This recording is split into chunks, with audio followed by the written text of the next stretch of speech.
Telecom कंपनियों के financial results आ चुके हैं। सबके परफॉर्मेंस में तिमाही या सालाना आधार पर सुधार आया है।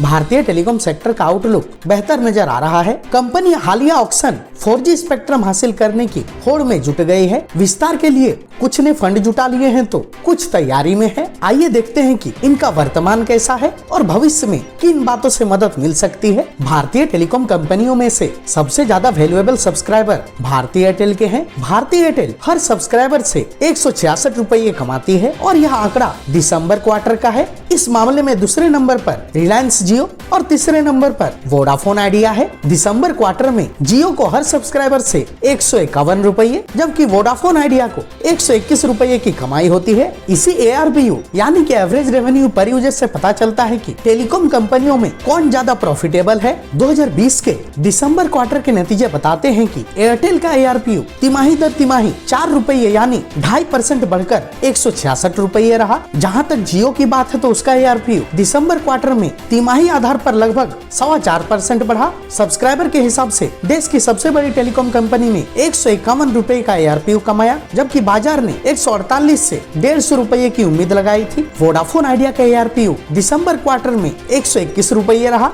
जो तिमाही आधार पर 1.5% बढ़ा। ऐसे में तिमाही आधार पर जियो का परफॉर्मेंस सबसे अच्छा रहा है। अब बात करते हैं सब्सक्राइबर बेस की जो टेलीकॉम कंपनियों का ARPU बढ़ाने में अहम रोल अदा करता है। ट्राई के मुताबिक एयरटेल ने दिसंबर क्वार्टर में 1.42 करोड़ ग्राहक बनाए जिससे एयरटेल का टोटल यूजर बेस 33.6 करोड़ हो गया। दिसंबर क्वार्टर में वोडाफोन आइडिया का सब्सक्राइबर बेस 20 लाख घटकर 26.98 करोड़ रह गया। जियो के सब्सक्राइबर की संख्या दिसंबर क्वार्टर में नेट बेसिस पर 52 लाख बढ़कर 41.08 करोड़ हो गई। रेवेन्यू और प्रॉफिट की बात की जाए तो आमदनी के हिसाब से देश की सबसे बड़ी टेलीकॉम कंपनी जियो का नेट प्रॉफिट तिमाही आधार पर 16% बढ़कर 3,291 करोड़ हो गया जबकि इसका रेवेन्यू 6% बढ़कर 18,492 करोड़ रुपए रहा। देश की दूसरी सबसे बड़ी टेलीकॉम कंपनी एयरटेल को तीसरी तिमाही में 853.6 करोड़ रुपए का नेट प्रॉफिट हुआ है। जहां तक तीसरी कंपनी वोडाफोन आइडिया की बात है तो इसका लॉस दिसंबर क्वार्टर में घटकर 4,532.4 करोड़ रुपए रह गया जो सितंबर क्वार्टर में 7,218.5 करोड़ रुपए था। इस दौरान कंपनी का रेवेन्यू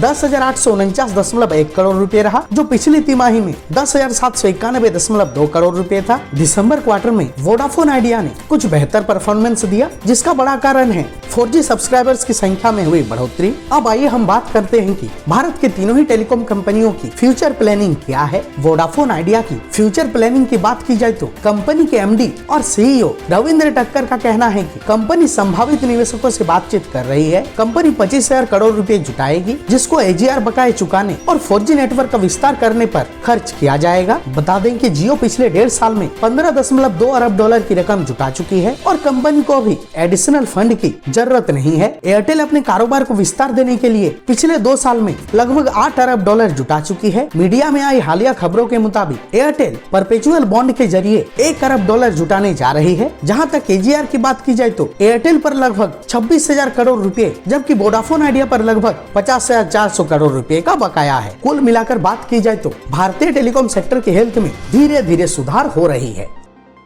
टेलीकॉम न्यूज की रिपोर्ट।